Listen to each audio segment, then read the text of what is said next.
वलक़द यस्सरनल क़ुरआन लिज़्ज़िक्रि फ़हल मिन मुद्दकिर। अस्सलामुअलैकुम। उम्मीद है आप सब ठीक होंगे। हमने हालत, जिन्स, अदद, वसअत कर लिए थे। अब हम मुरक्कबात शुरू करते हैं। मुरक्कबात आपके लिए इंतहाई आसान होंगे, बशर्त ये कि आपको इन चारों के ऊपर ग्रिप होनी चाहिए। तो मुरक्कबात क्या होते हैं कि जब दो अल्फाज, अलग अलग अल्फाज को साथ मिलाया जाता है, दो अलग अलग अल्फाज को, समंदर, गहरा, गहरा समंदर, अब जब इन्हें साथ मिलाया जाएगा, एक लफ्ज़ से ज़्यादा जब साथ मिलाए जाएंगे, उन्हें क्या कहते हैं? मुरक्कब। अब ये पढ़ लीजिएगा ताकि आपसे कोई बात स्किप ना हो। मुरक्कब की दो अक़साम होती हैं, मुरक्कब नाकिस, मुरक्कब ताम। ये लेक्चर आज का बहुत आसान है, इंशाल्लाह हम इसे जल्दी ख़त्म करते हैं। मुरक्कब नाकिस और मुरक्कब ताम। मुरक्कब नाकिस जहाँ पे बात आपकी अधूरी रह जाए, मुरक्कब ताम जब बात मुकम्मल हो जाए। मस्जिद कुशादा है, नाकिस एक साख्तज़ाब, कुछ नहीं मुझे पता, अल्लाह का रसूल। अब मुरक्कब ताम में हुक्म भी आता है, ख्वाहिश भी आती है, इधर आओ, किताब पढ़ो, ख्वाहिश, या अल्लाह हमें बख्श दे, इस तरह के जहाँ पे मतलब वाज़े हो जाए उसे मुरक्कब ताम या जुमला कहते हैं। अब ये हैं इसकी इसकी अक़साम। हम इसे वक्त के साथ साथ देखेंगे। आज हम इंशाल्लाह मुरक्कब अत्फ़ी देखते हैं, और यहाँ इनकी आप डेफिनेशन याद कर लीजिए। मुरक्कब ताम की सिर्फ दो अक़साम है, जुमला इस्मिया और जुमला फ़ेलिया। जुमला इस्मिया ऐसा जुमला होता है, अरेबिक की अब यहाँ पे बात हो रही है, ना कि आप उर्दू में ये ढूंढना शुरू कर दें। अरेबिक में कोई भी जुमला जो इस्म से शुरू हो रहा होगा, हम उसे जुमला इस्मिया कहेंगे। कोई भी जुमला जब किसी फ़ेल से शुरू हो रहा होगा, हम उसे जुमला फ़ेलिया कहते हैं। फ़िलहाल हम इंशाल्लाह जुमला इस्मिया पढ़ेंगे, सही है। ये इस्म से ही शुरू होंगे जुमले। अभी हम मुरक्कब अत्फ़ी को देखते हैं। अब हरफ अत्फ़ दो होते हैं, वाऊ और औ, जो हम अब फ़िलहाल पढ़ेंगे। अब किसी भी दो लफ्ज़ों के दरमियान या दो इसमों के दरमियान जब ये लफ्ज़ वाऊ या औ आ जाए तो वो क्या कहलाएगा? मुरक्कब अत्फ़ी कहलाएगा। ये आसान है, तो आपको इंशाल्लाह समझ आ गई होगी। अब शमसुन, शमसुन व कमरुन, सही है। एक सूरज और एक चाँद। एक क्यों है? क्योंकि यहाँ पे तनवीन लगी है। हमने देखा था जब ये नकरा को शो करता है, एक उर्दू में, क्योंकि ये तनवीन है तो यहाँ पे नकरा बात हो रही है, नकरा की बात हो रही है। एक सूरज, ताकि उर्दू में हमें पता चल जाए कि यहाँ पे तनवीन लगी हुई है।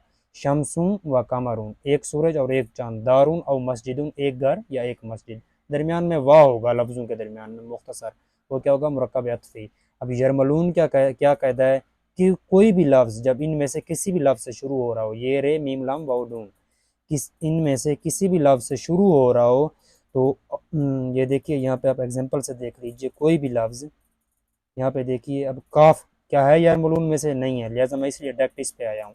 आइन है इसमें से? नहीं है। मीम है? हाँ है। अब इन दोनों में फ़र्क देखिए। ये है कौलुन अजीमुन, ये क्या है? कौलुन मारूफुन। यहाँ पे देखिए तशदीद है, यहाँ पे नहीं है। इसकी क्या वजह है?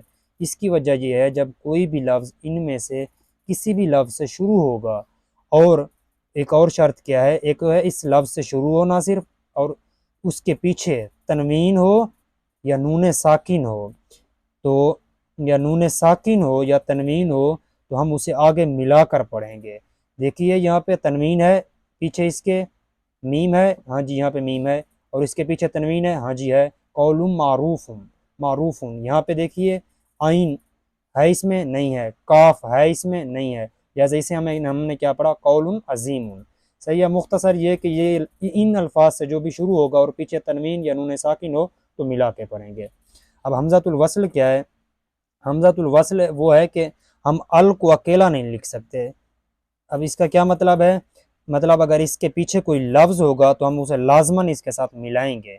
कोई भी अगर लफ्ज़ होगा तो हम इसे मिलाएंगे। अब जैसे यहाँ पे था सादिकुन व हसनुन, जब यहाँ पे अल आता है तो तनवीन जाती रही, अस सादिकु बना व अल हसनु बना। बिलफर्ज अगर मैं इसे ऐसे लिखता हूँ, अस सादिकु व अल हसनु, यहाँ पे बस कंसिडर समझिए आप, बल्कि मैं इसे अच्छे से लिख लूँ ताकि आपको कोई कन्फ्यूजन ना रहे।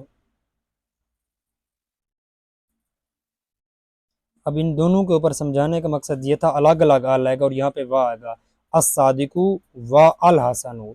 लेकिन अरेबिक में क्या कहता है कि जब इस तरह की सिचुएशन आ जाए, आगे अल हो पीछे लफ्ज़ हो, तो उसे लाजमन मिलाना है। यहाँ पे कोई लफ्ज़ है? नहीं है, लेकिन यहाँ पे लफ्ज़ है, तो इसे मैं इसके साथ मिलाऊंगा और इसे हमज़ा को है अलिफ लेकिन हम इसे हमज़ा पढ़ते हैं, इसे ख़त्म कर दूंगा। लिखने में तो होगा लेकिन ये आवाज़ इसकी वॉइस जैसे इग्नोर किया जाता है या साइलेंस किया जाता है वो हो जाएगा। अस्सादिकु वल हसनु, यहाँ पे आ जाएगी जज्म, ये हमज़ा खामोश हो जाएगा।